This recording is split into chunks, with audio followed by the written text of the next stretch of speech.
Okay, guys, so our last presentation for today will be dedicated to the process, the whole process of creating the game named Fractured Space, and from tech demo to launch with a true community involvement. So please meet the CEO of Edge Case Games, that's true, James Brooksby. Please applause. Is that it? Hello, everybody.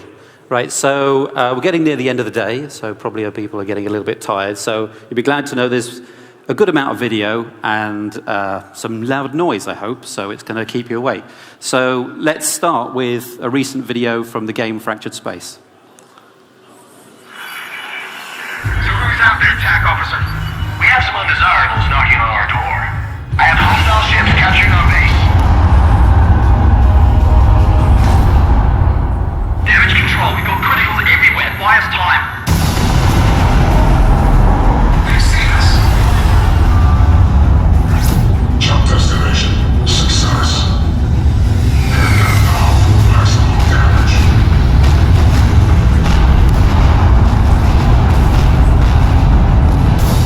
They're shooting out of the sky. Alert! Prepare for blink! Major systems offline. Bye-bye, Red Pig. Enemy ship low. We've been spotted. We're dead. Cohort set. Ready when you are. Defend the base with all we got. Now's our chance, while their defenses are down. Time to cause a ruckus, people. Target's marked. Open fire. Engines offline. Target spotted and marked. Hit him hard while we can. Now fire on that target.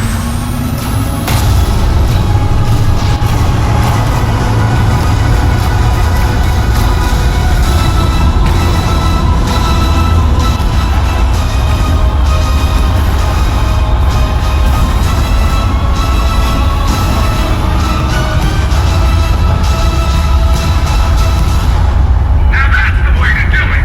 Woohoo! You took that guy apart. Target location confirmed. Awaiting further orders.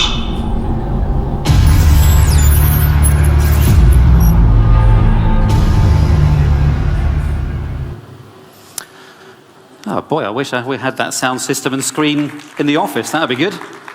Okay, so let's start off with a bit of background about who I am, and a bit of history before we go into the open development part. I started making games professionally since 1995. Before that, I was actually making games with my older brother, sat on the edge of the bed making sprites in the 80s. But I didn't join professionally until the 90s, and I went through a whole number of different games companies there, as you can see. But actually, it's been sort of a consistent growth in almost sort of one role ever since. So lots of changes of names, but actually I've just grown almost with one company in a way. Used to do lots of different types of projects.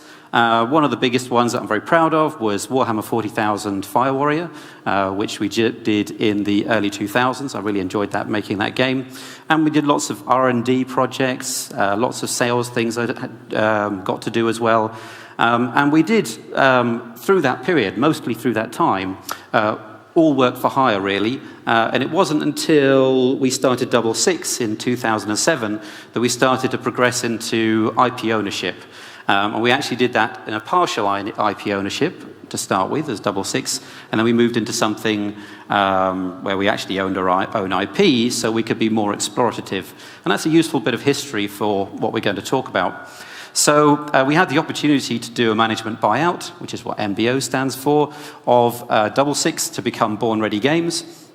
As Born Ready Games, we made a game called Strike Suit Zero, and then we moved to become Edge Case Games. Not particularly exciting reasons, but we're now Edge Case Games, with the same team, and we're working on Fractured Space. So what is Edge Case Games like? So we're based in Guildford in the UK, which is a real hotspot people call it the Hollywood of games in the UK, slightly sarcastically, because if you know, it's a tiny little town. But it's got a lot of games companies. There's a real high amount of talent in Guildford, and it's got a really, really good game development ecosystem. We're a team of 35 people. We grew from about 16 to 35 over the last number of years, and a lot of the recruitment was done last year. We're quite senior. As I say, a lot of us have grown over the years from Cujo Entertainment through to Double Six and Born Ready and Edge Case. So there's a core of the team which are pretty senior. And again, that'll be something that comes into its own in terms of our history and what we had to learn as we talk a bit further. I've done a lot of different platforms over the years, pretty much almost everything, I'd say. I don't think I've done... No, we did do some Nintendo stuff as well. So, yeah, lots of things. We've done all kinds of different platforms. That doesn't even start to list them all out on there. And we use a lot of agile methodology for our project management these days. Hopefully you know what that means. Right now we're working on Fractured Space, which we showed you there. Made Strike Suit Zero before. And, we really got a strong focus on quality. That's what we do, that's what's in our blood, that's what we care about a great, great deal. We do our best to produce everything at a very high quality. That picture of the team, by the way, is a little bit old, but anyway, it's very blurry, so you can't see anyway, so that's fine. Okay, so a bit about Fractured Space, so you understand the game that we're making. It's PC free-to-play, which, to be honest, in the West is actually quite new. I know here in Europe Eastern Europe and in Russia and in Asia, free-to-play has been around a lot longer. You're very good at it. But actually, as far as a UK developer, US developers, it's been a relatively recent thing, coming around sort of 2009, 10, 11, and growing from there. So again, that was a big change for us. The game itself is a 5v5 MOBA game. It's a bit of a blend of different games that you might have played, but it's not potentially as full-on a MOBA as a League of Legends or a Dota, but it has MOBA influences, and it's neither a full-on shooter, but it has shooter influences as well. You're controlling gigantic spaceships, which was the core conceit. It's the thing that we wanted. It's the thing I wanted, because flying massive spaceships is very, very cool, of course. And you're playing for territory. Again, you're pushing territory, you're pulling territory, very much like MOBA gameplay. It does have a lot of skill involved. You still have to be a skillful player. There's a good high skill cap. But tactics and playing as a team is very important. And in terms of the metagame that surrounds it, we've got MOBA influences, but we're adding to that all the time. There's more things than just you might see in other MOBA games, and there's more things coming. Okay, so it's important to understand us as a team, because if you're considering the open development route, it's actually quite a lot about what you are, what you believe in, what your team makeup is. So here's a bit about us, so you can understand our evolution and how that became something where we could move into open development with some confidence. So we were working on games that are finished, right? So for the longest time, considering we started in the 90s, you're making games for boxes. You're putting things on discs, and you're putting them in the shop. So that's games that are finished, games that, well, especially for console, you have to go through an enormous amount of rigorous testing to ensure that the game is near perfect, because nobody wants to put a console disc in when obviously it wasn't connected to the internet and it doesn't work. That would be a disaster. So there's a lot of rigorous work involved in that, and that was our culture, that was the way we were. When we moved to digital distribution, which was when we formed Double Six, 2007, 8, 9, etc., we started to produce games, and the games became more connected so that you could patch. And obviously we were starting to see consoles connected, and the PC was coming back in a good way, very strongly. So there's a lot of connected games development going on, games publishing, and games are being updated, so people are putting things out in a way that is more games as a service. We actually did a Kickstarter as well. Kickstarter did actually do a good deal for us, because it's something where we have started to become connected with an audience, which is, again, a big influence on open development. We were doing alpha testing with that, again, connected with an audience. And because it was our own IP, And again, because more of you these days will be working on IP that you own rather than working for hire for somebody, you have the option about the way that you work with your audience. You're not told to make my game, just be quiet until it's finished. You actually have these choices, and hopefully that's why you're here, is to think about these choices. So even when we were self-publishing as Double Six, we were very open, we shared our numbers, we talked about our plans and so on.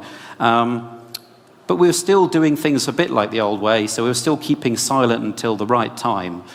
During the development, we didn't tell anybody. There was a press release when it was ready to go, right? And that was the way it was. That's the way it seemed to be the right way. But now it's different. Now it's open development, and I'll tell you about that.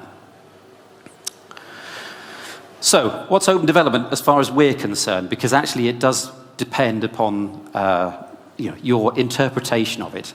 So for us, it's a strong collaboration between the creator and the user, between you, the developer, and the customer, the end customer, the player, the gamer. Strong collaboration, strong communication.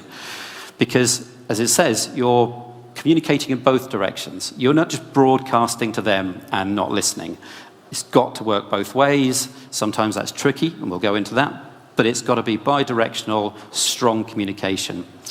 And it's a loop, of course, because you don't just do it and then go quiet. It's very important that that goes round and that goes round. When you're listening, you then say something back, they say something back to you. It's a conversation. It's got to be a conversation. And for us, it's a philosophy that applies across the whole organization.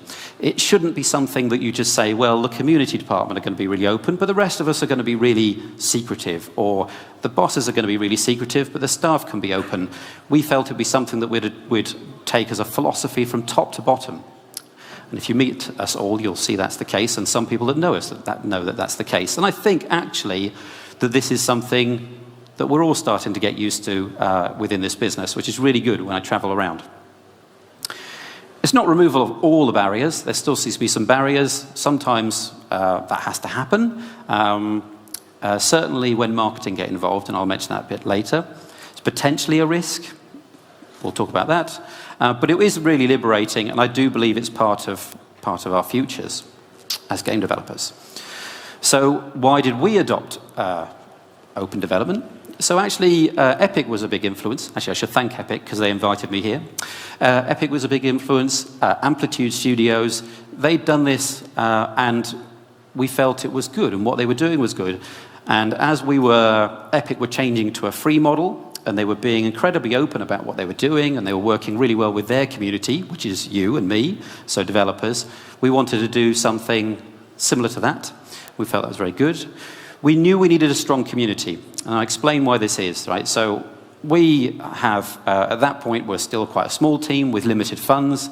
We were going to put a game out early, and it's going to be a multiplayer game that needs games running all the time, 24/7, 365 days of a year. So you need a strong community, because who's going to be playing your game at 2 o'clock in the morning or whatever the community is, right? You can't force that. That's got to happen. So you need a strong community. This feels like the right way to build a strong community. And, that meant we wanted to do this for the long haul, long-lasting, constant players. And we wanted engaged players who spoke to us, because it's really important that those people feed back on our game. We like to be living in the now. We think we're relatively forward-thinking. We might be, some of us, a bit older, but actually we like to be up-to-date. And we wanted to perfect our game with the players. We believe they can make a big difference, and they have. And we thought, as managers, it'd be good. So we get on with it. But the team were a bit scared, and I'll mention that's coming up soon. So I've just seen about the time going along already, so I'm going to have to hurry up. So what do we do to start with? Well, in a way, everybody's scared. They're not sure what to do, whether this is a good thing, whether they should start being so open about everything they're doing. So we just said, this is what we're doing. And we had to make a management decision. Some people went, I'm not sure about this. I'm not sure it's me. And so on, or this is a good idea, but we just got on with it. Yeah, there's some rules we had to lay down. Some people needed a bit of training in the beginning, because if they're going to go on the forums and start chatting away about what they're doing today, you need to make sure that people understand just a bit of common sense in terms of the language they use, and so on. So there's some simple rules. And we had quite a lot of discussions internally about what open development meant to us, so this kind of stuff, but amongst the team, about what we thought that meant and how we were going to use it. And we invested a little bit of infrastructure. In fact, we've invested more as we go along, because some of the open development tools you're going to use will cost a little bit of money. Not much, and you can spend more as you grow on your openness. And then the other thing, what we did when we started was actually Fractured Space. We put out our game within 3 months of starting, and I'll show you the videos. This is one of the things I want to show you next, so you understand our journey, because we didn't start open development on a finished game. We put a game out in very early state on early access, and then from that point onwards, this philosophy was everything.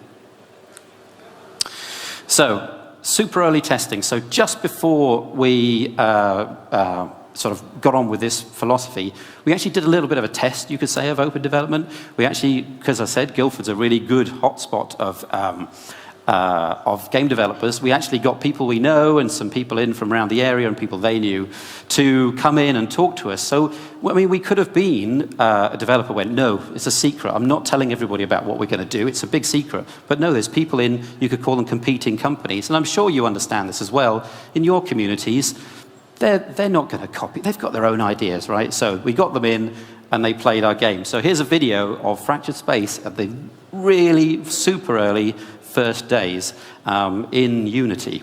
So there's a big spaceship. Look, it's huge, and going through a menu system, but you'll see shortly that this is ostensibly a very similar game. Obviously, there's been loads of refinement, but this is something hopefully as developers you'll appreciate, getting there, getting the core game playing, and that openness meant that what we could do was get people in that we knew, get friends in, get all kinds of people in, and actually get them playing this version, and then be sure that we're going in a good direction and getting their input and thoughts.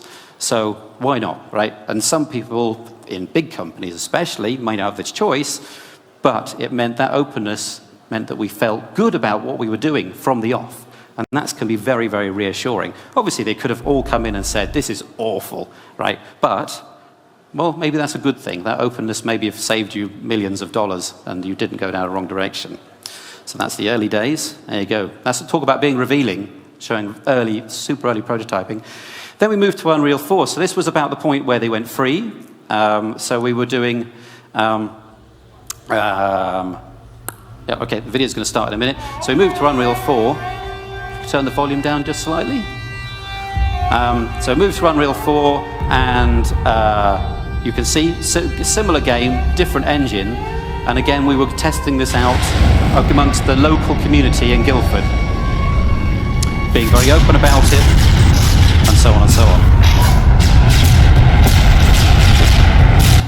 I won't leave that running for too long.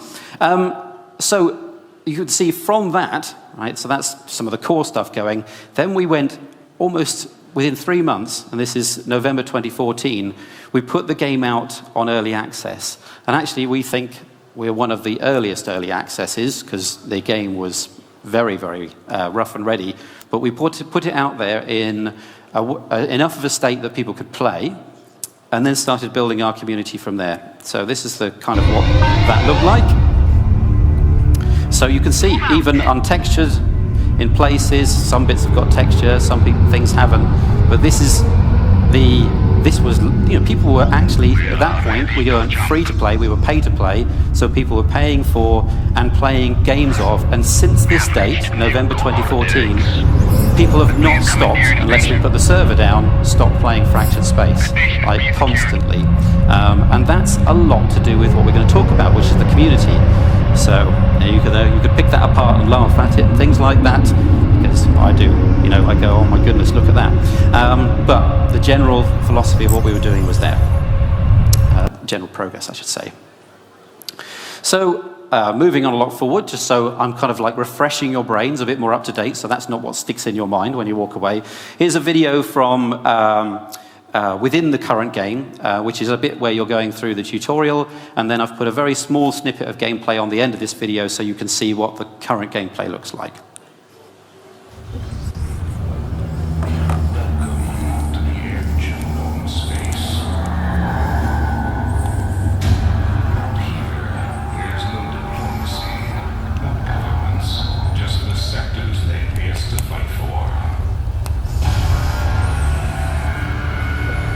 They won't call it a war.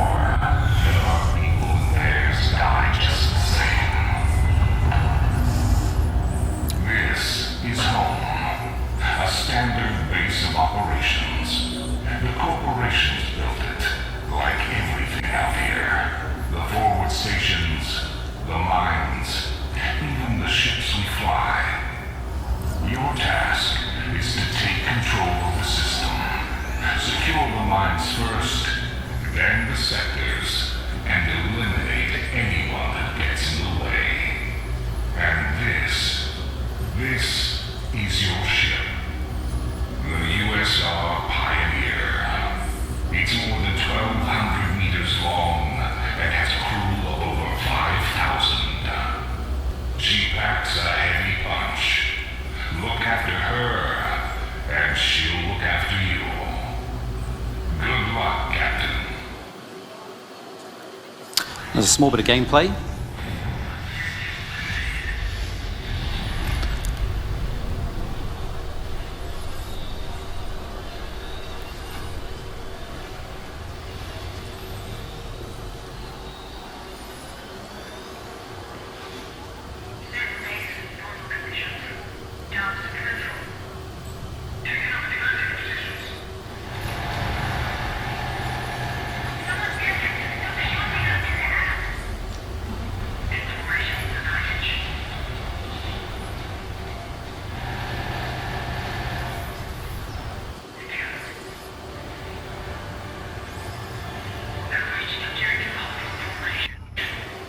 And that team won. And, you know, I'm looking at that going, well, that's changed now, you know, and so on, because we're moving along all the time because we're still working away on the game. So some of the things we do as part of our open development, and some things that are pretty standard, and some things that, you know, you may not be doing. So forums, we started off with some pretty basic closed forums, moved to our own forum system.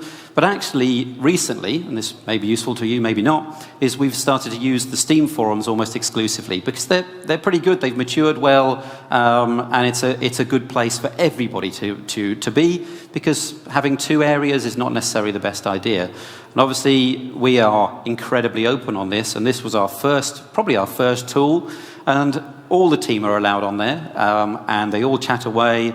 Some people chat maybe a bit too much. But they really get into it, and they're really, really engaged with that core community. So nobody is banned, nobody's told not to do this. You know, if you've got a good team, a wise team, they will spend the right amount of time doing this. Okay, so don't be afraid of letting your team go on the forums and start chatting to the people who are part of making your community great. So Trello is another tool that we employ. This was, again, something that we looked at which other people were doing, Epic were using it a lot. Putting the progress, not just the progress, but the roadmap ahead. Showing what we're planning for the future. Now, there's been times where we've been going, okay, we're going to do a big pivot, we're going to move in a different direction, so the Trello has not always been up to date or maybe incorrect. But you can tell people that because the community will appreciate that this is what happens, especially when they get to know you. And of course, with this up there, when people came to our forums and said, hi guys, I've just spotted this game Fractured Space, what do you think? Our community would dive on the forums and say, this team's really, really good. They will tell you everything they're doing. They'll tell you about the future. And when you're expecting something to happen, generally it does. Not always, but sometimes it does. We wouldn't say anything. Our community would defend us and talk about things like Trello on those forums. And obviously a huge thing, which has got bigger over time, is video. Okay, so we've tried Twitch and YouTube, and Twitch and YouTube, and we've really settled mostly on the side of Twitch, and that content goes on YouTube. Of course, we're doing YouTube videos as well. They're very useful for, like the trailers you saw, putting those up and so on. But Twitch has been fantastic for us and is still fantastic. This is an early days one. There's me and the creative director, Jim, chatting away, being silly, but doing a Q&A. But actually, we've now got, and if you look at some of our most recent videos, I was trying to see if I could get them today, we've now got a really good community team, and they've developed personalities, the community have got to know them, and that's changed, right? We've changed our tactics and our style, and in fact, only probably in the last 2 weeks, we've changed it again. I'd say we've changed it up. We've brought more of those community managers' personality, a little bit of comedy. I know we look like we've got, a serious, hardcore science fiction game, but actually we also have a cat as a captain, so, it's not fully serious. And the guys have been making little skits and putting those up there, and have made, a really good name for themselves in terms of personality on Twitch. And now we have Twitch running all the time, right? Nearly all the time. We have a show every day for sure. And now we've found people in our community who are some of our super evangelists that we've worked out with over time. We've looked at what they do.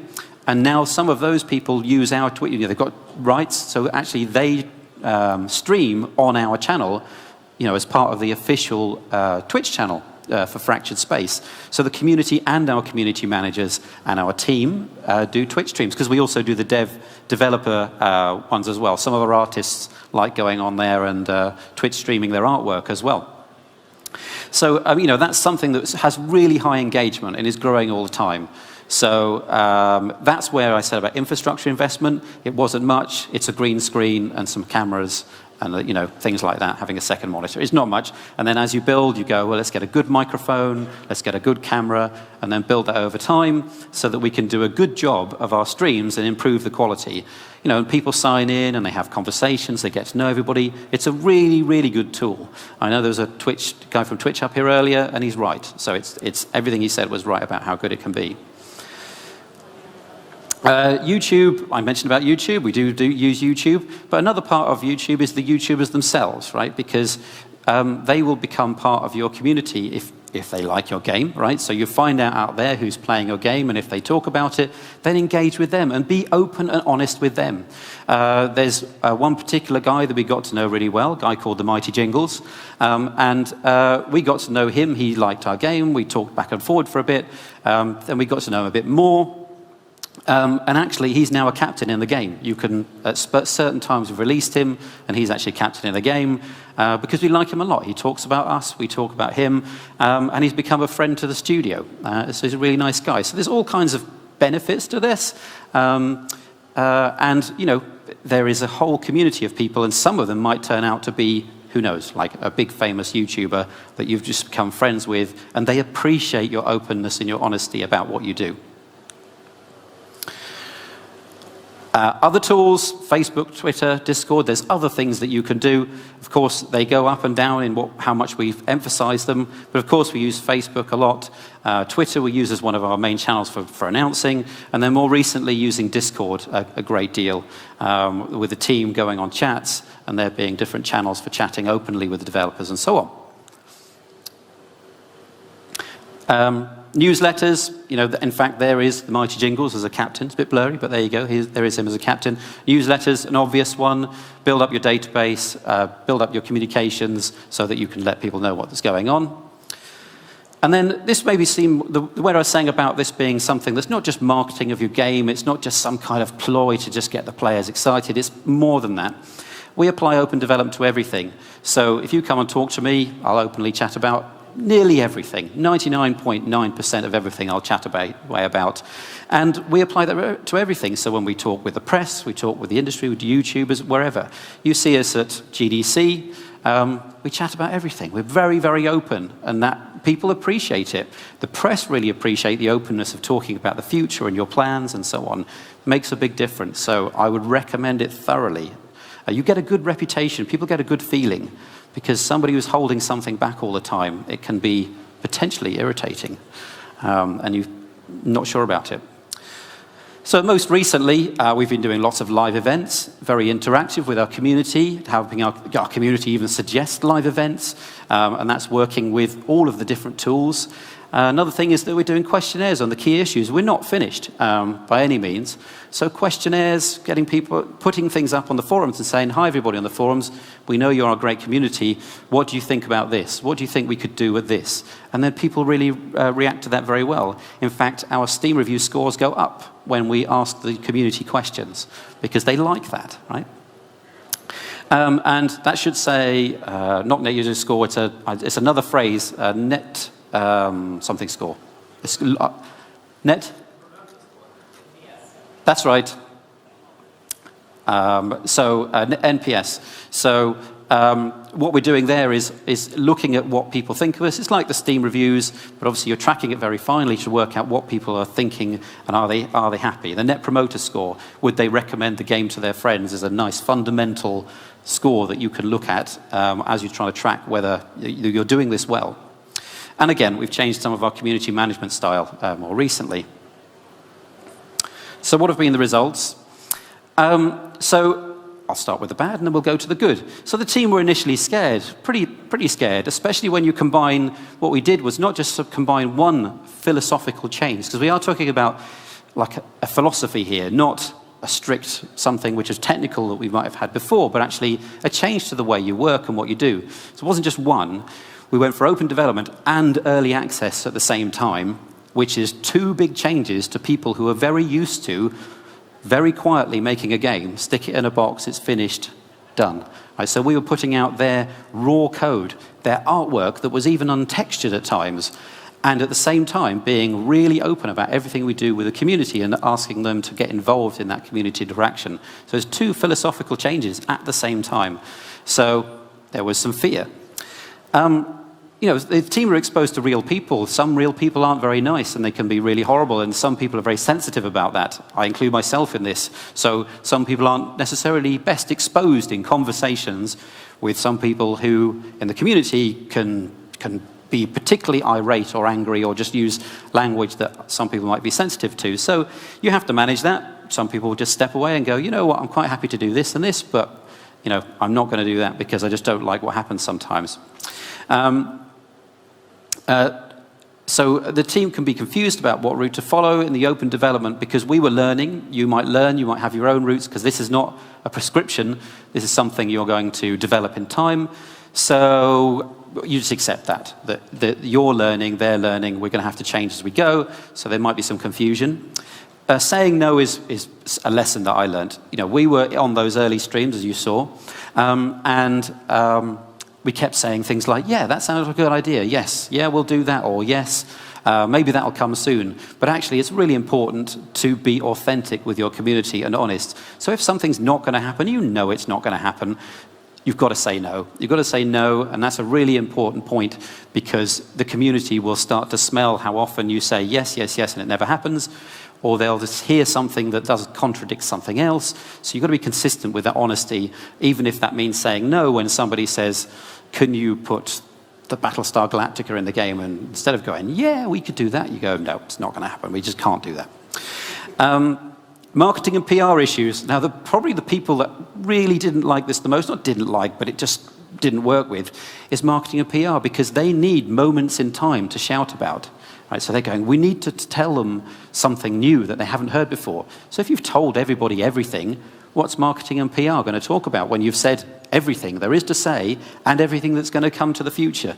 So this is where initially, certainly for a while, there was nothing to say. And this is where we've had to modify slightly and hold back a few things, right? So it feels unopen development, but you do need stories sometimes. You do need moments in time that people can get excited about, that you can coalesce around.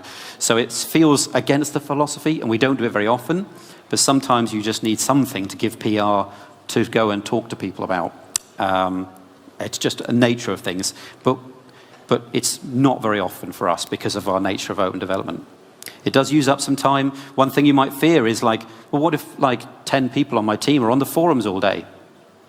If you've got good people, they won't be on the forums all day. I assure you, it'll be fine. They won't do that. They will use up a little bit of time, but actually I think the benefits outweigh the amount of time that your team will spend doing this. Okay, beware of being led by the community. Obviously, you are the professionals, you're the developers, you have your ideas, you have a roadmap. So although you want their interaction, you want their input, you've just got to work out what's the right sentiment. And I can't tell you what that is because even sometimes we think, they're all saying this, does that mean we should change everything? I don't know. So you've got to be aware of being led by the community or individuals being led by the community. There is a potential for some entitlement. If some of your community feel like they are the the leader of the community, and they should be the ones listened to. You've got to have good community managers, I'm no expert in this, just to moderate, just to make sure that they're spreading their attention equally and nobody feels like the leader, the one that should be listened to. And of course, there is potential for somebody in the team to identify more with the audience than the design team's roots and say, I think we should always do this because the community seems to be always right, or something like that. So again, building a balance, understanding, and growing, right? So I'll run along. Again, from our perspective, this is what we think. We've got no big marketing. We were in an early access, and we've got a small community management team. But we built a game from the open, from that prototype stage to beta, always live, always running. We think we have actually had a better game. We think that if we'd have done this silently, we might have progressed further, but would we have as good a game? And would we have that community that's going to work with us for all this time that's really strong? This community is really, really strong, and we love them for being there and being our advocates and our allies. Because it generates you a good reputation. You know, the people that were there will they will go through the Steam ecosystem and talk about you and talk about your game and be your evangelists. It generates positive reviews. We're obviously always working on getting that better, and sometimes we do make mistakes and it goes back down again, or goes down again and it goes up again, the way it works these days. So it's not perfect, but we think that a good part of this is even when the game was looking like it was, we were still getting positive reviews because the sentiment was really good. We've got busy forums, they're always active, people are always chatting, and we've got a really good, strong player base that's there all the time, and we do certain playtest nights where it goes up much higher, and that's really good. Again, 24 months plus of constant games, non-stop, with almost no almost no marketing budget. If I told you what the marketing budget was, you would laugh, because most of the time it is nothing. And when we spend a little bit, it's tiny, tiny, tiny. But there's still those people there. And we're still refining and improving what we think open development is about, because it's changing. It's changing with the way games are made and published, and also changing with the audience and the way the audience is as well. I'll whiz through this, don't worry. It's created advocates and evangelists, I mentioned that. We think the team is more engaged and motivated because they're not just working for the management or a vision of the game or something that's going to be finished in 18 months. They're working for the players. And that makes a big difference to your team, knowing that there's an audience out there that they're communicating with, and they know what they want and they know what they deliver is being appreciated on a constant basis. So that circle is really, really important. It makes a big difference. Being part of a movement. So the more people do open development, it'll become a movement. That'll be great. We're part of a movement to do this because we think it's good. It's a good thing. You should do it too. Engaged audience. Partners that we work with, so business partners and so on, they're engaged. They like our honesty. They like the way we are. That makes them more engaged with us. So we're being secretive. Does that relationship no good? YouTubers, influencers, whatever you want to call them, they're engaged with us because they like the way we're open and honest about what we're going to do and how we would like to do this and that with them. We think it improves our recruitment because, say you wanted to work for me, you can find out all kinds, right? And we'll be really open with you and honest with you. So if you want to work with us, there's no big secret. There's no big locked door room where it's, you get the job, you walk in and go, oh my God, these people are making blah. Not going to say anything.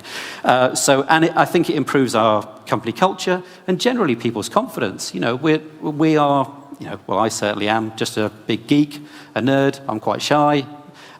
So actually doing open development, talking with people, real people all the time, improves my confidence, everybody's confidence, because they're actually interacting with people all the time, and it's a good thing for people's confidence. So my conclusion.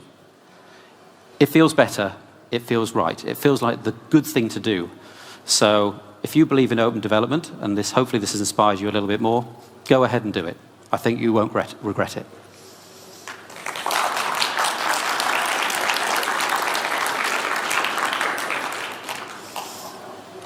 Any questions? Does this mean there's going to be frisbees flying around all over the place? It will. So we have a mic. So please, guys, just take a line. Yeah. Thanks a lot. It was a wonderful insight. Thank you. I have a question, but it's a production-related question. Okay. I hope you don't mind, okay? No, that's fine. So you said you've switched engine, right? My double question is how massive a task it was, and if you could go back in time, would you still make a decision to switch engine? It wasn't that big a task. Lots of engines are really good these days. I mean, both Unity and Unreal are amazing, and when I go and talk to schools and colleges and things like that, I encourage kids, because kids can get started in this stuff. They are so good that not only getting started, but swapping is no huge deal.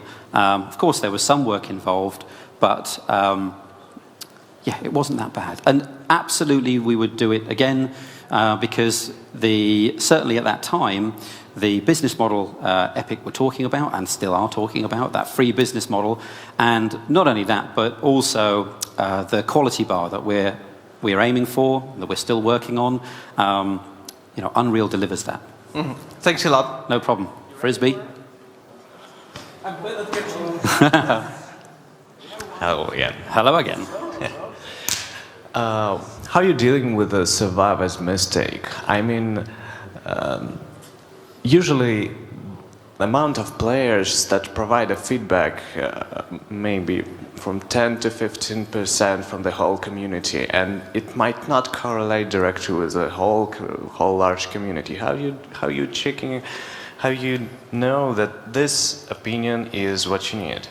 So it's a really good question, because the thing there is that it's probably less than 10 to 15%, way less than that in terms of the people that are going to actually not just read and look at the community and the forums and so on, but actually hardcore interact with you. So what we do is, it's not everything. It's not every part of the puzzle. We have serious analytics going on all the time, and we have an analyst. We take that very, very seriously as well. So you can have an opinion, but what does the data say about that opinion? What does data say? And when you're talking about something in the future, well, our job as game developers is to think about those ideas and what's good. And our job as game developers is also to look at what everybody else is up to, and whether there's a movement in a certain direction, and whether what somebody's saying would be correct. And you've got your own roadmap, you've got your own ideas. So you've got to blend all those things together.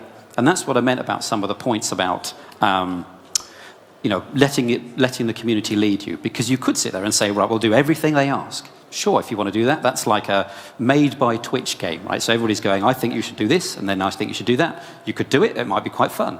But, you've got to blend it with data, hard data, your experiences, and just, generally, you have a plan, right? So follow your plan. Thank you. No problem. Frisbee. Oh, nearly. Hi, thank you for the talk. I have a question regarding actually the whole talk. Okay. Most of what you said really reminds me of experiences with open source software. Okay, yeah. And especially things like release early, release often, and being part of a movement. So I was wondering if you looked at the experiences of open source developers in regards to your own methods, like community management and dealing with difficult people or involving people more. And also I was wondering if you were thinking about opening up even more, essentially enabling at least some of the community in some aspect becoming partly creators of a game, like adding some modding support or an API or something like that. Yeah. So in terms of open source, we have lots of people in the office who look at open source and are part of the open source community.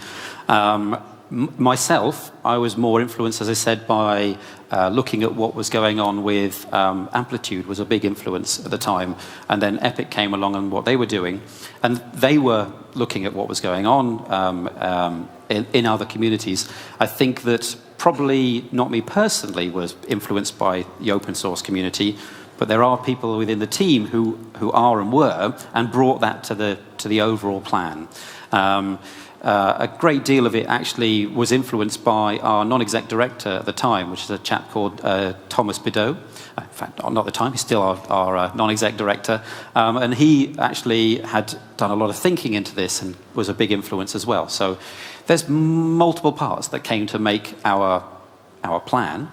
in terms of taking that next step, you're absolutely right that when you start to involve people in the community in actually modding and taking the game forward in new and interesting ways, it takes it to another level, right? I would like that other level. It's just not going to happen soon because that's not easy stuff, as I'm sure you know. But yeah, I'd like to, for sure. Okay. Thank you very much.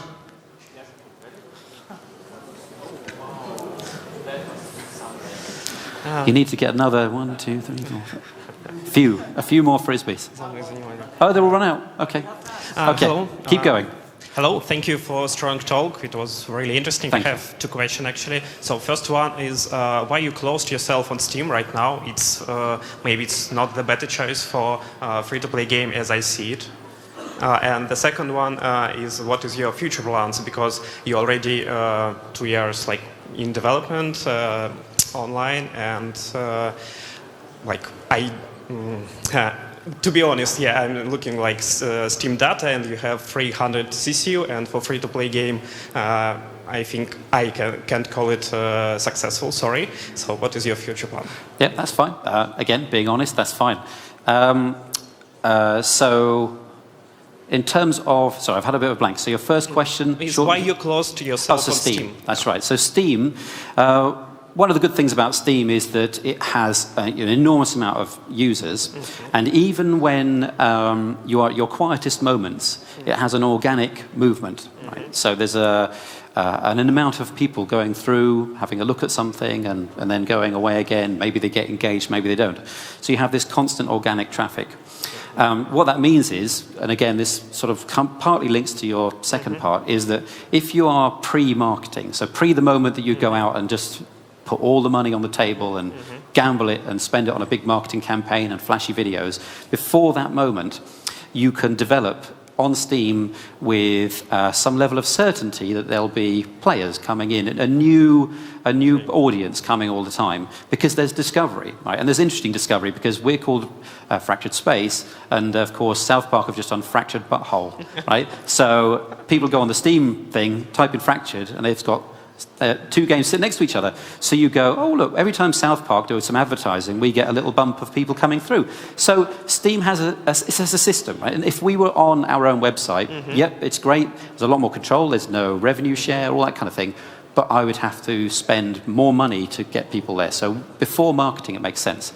So, and that partly answers the next question, which is that we're building up to a point at which we think we've got the machine in the right order, right? We've got the game playing well, we've got the new user experience, we've got the long-term meta, all these things into the right shape before we go and put the money on the table. Because one of the advantages of a game as a service with metrics and so on is you can know when it's, well, you not know for sure, but you can be more sure when's the right time to spend that money. Because, you know, I've seen lots of competitive games go out quite early and just spend a huge amount of marketing money. Yeah, they've got an audience, but the game wasn't even anywhere near, it wasn't even out, right? And we just don't want to do that. We're not going to just keep spending and spending and spending, because marketing's very expensive. We'll do it at the right time when we're ready. We're not quite there yet. Okay, thank you. Well, thanks for the information you've just shared with us. First of all, pleasure. I've got 3 questions. Three, yeah, quick questions. The first one, how long have you been working on the project overall for this time? So, first question, we put it out in early access November 2014, so what was that, September? Sort of end of August, September 2014 was when we started. 3 years and a half, almost. Yes, so we grew, because we were, at that point, when we first did it out, we were actually finishing off some bits of Strike Suit Zero, and we were growing as a team as well, because we were a much smaller team, and we grew along the way. Yeah, we've done some sort of side projects and stuff along the way at certain times, so it may seem like a long time, it is a long time, but it's there's been a lot going on that journey. And you've got a beta version on your head. So yeah, you can go and play it now.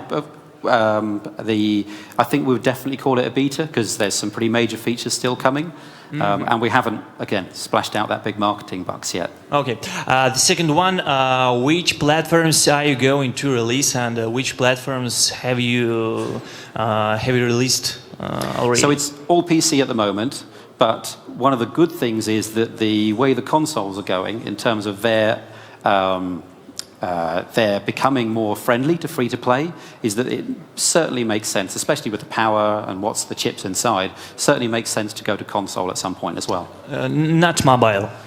If I was going to make a mobile game, I would make a complementary mobile game so that whilst you're on the bus or the train, you're playing something that makes you think about when you come home that you're going to play the full game. So it'll be a complementary game rather than some kind of copy. Okay, gotcha. And the last one about the engine.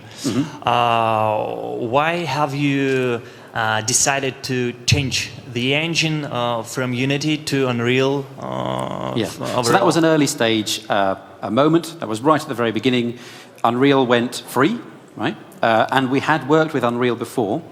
And Unreal's graphical power is huge, right? And it's very impressive. That was the main reason, and right? I think it's the main reason. If you want to, or if we wanted at that time, to impress the socks off people with huge giant spaceships, and the way we model them with very high polygons, with certain techniques we use, we had to be using Unreal. Okay, gotcha. Thanks. Okay. Great talk, thank you. Question, do you have a feeling for how many hours the company puts in every month into this community management and other community marketing? I wish I could say. So I don't mean that there's a secret. I mean, like we've never put a number on it because you have to kind of not worry about it. It's going to be a thing, so you get on with it. But we had one community manager, and then we had two, then we had three, and now we're at two again at the moment, just the way it is. So that's full time, so you can think, okay, I could mentally work out how that works. And then people are diving in, I don't know. So let's say it's a couple of man days a week of everybody else's time. Probably a fair guess, I would say. Yeah, well, it's not that much. I thought it was much more. It's not that much because people self-moderate. They work out what's the right level for across the team. Because I think if we didn't have the community management team, we would need to do more. And in the early days, when there was one community manager, that would have been more. Right. But so you have professionals moderating that in a way. Yeah, absolutely. Thank you. It's a pleasure. Hello, thank you for the talk. Quick question. 3.5 years, quite a lot for development, especially for the open one. How much have you deviated from the original idea to the final point where you are right now? God, that could be a whole presentation in itself. Because one of the things about basically building a game in a live environment is that it really does slow you down. Now, I will say that it wasn't a big talk, because I could do a talk all about moving from free-to-play and live and game as a service. But in terms of what we could have done if we'd have been completely silent, we could have easily got to this point in time of a product in the same amount of time. But when you're live, putting out new versions, testing them, hotfixing them, working out what to do next, putting out a new version, hotfixing, testing, it slows the team down a great deal. So that is one of the issues about going out as an early access or putting out an early alpha, a game as a service in general, is it will slow your development team down because you're not effectively working to a milestone and doing like the very occasional build. You're doing a lot more of a constant release cycle, and that slows you down a lot. So that's why when it sounds like, wow, that's a long period of time to be making a game, it is, because genuinely I think when you're in that mode, when you move to a constant live operations, live service, you may be running anything up to a quarter of your usual speed. So don't be surprised when you do a game in that open way and live and regularly updated, that you think, we're just not moving like we used to. Is everybody being lazy? They're not being lazy, it just takes a lot longer. Not exactly what I expected to hear. What I meant is, you had the original vision. Sure. Is it almost exactly like you had it 3.5 years ago, or is it quite changed comparing? So I suppose that's a secondary question to what I heard. So has the game changed? So the game, which was originally on a piece of paper, evolved through that first prototype, and that evolved when it went live. But at its core, the high-level principle has stayed very, very strong of what we wanted to build, which is that big spaceship battles, but with shooter mechanics and MOBA mechanics. So big spaceships, shooters and MOBAs, put them together, and you get that. It's changed in smaller ways, and features have changed, and some things we've put in and that we didn't expect. But as a core concept, the core concept has remained strong and stable through the whole thing. Great, thank you. Okay, so that's everything. So enjoy the awards, I think it is now. So yeah, back it to you. is. Thank you, Okay, everybody. thank you very much, James.